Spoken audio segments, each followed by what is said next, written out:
like it's going up, it's trending, it's going up, it's going to the upside. So there are many things that I want us to pay attention to before we continue with our analysis. So this is a daily time frame.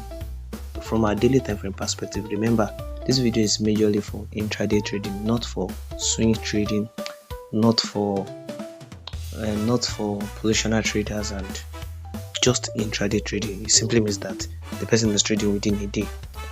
Now, so let's consider some things that has happened in the past. So when we look at the previous price action of this particular pair, we find that the market has been going up for a long while. And so I just want to have a bias from a daily time frame before I proceed with my analysis. So now let's look at this particular pair. We can find out that we had a sell side liquidity that has been raided.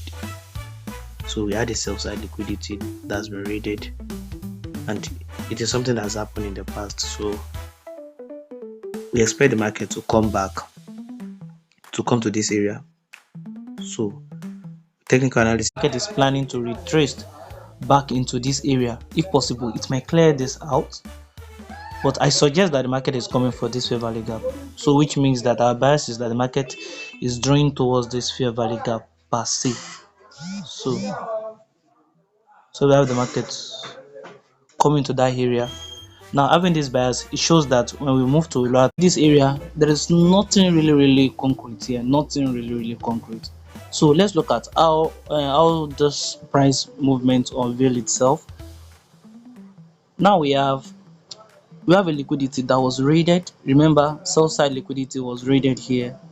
Here's a sell side liquidity that was raided, and so which means that the market will definitely go to the buy side liquidity, which this is the buy side liquidity.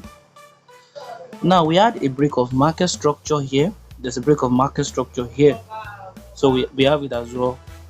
So remember that what we have on a daily time frame is, let's go back to that daily.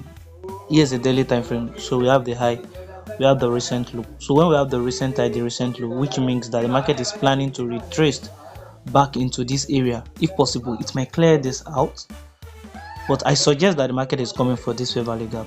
So which means that our bias is that the market is drawing towards this fair value gap per se.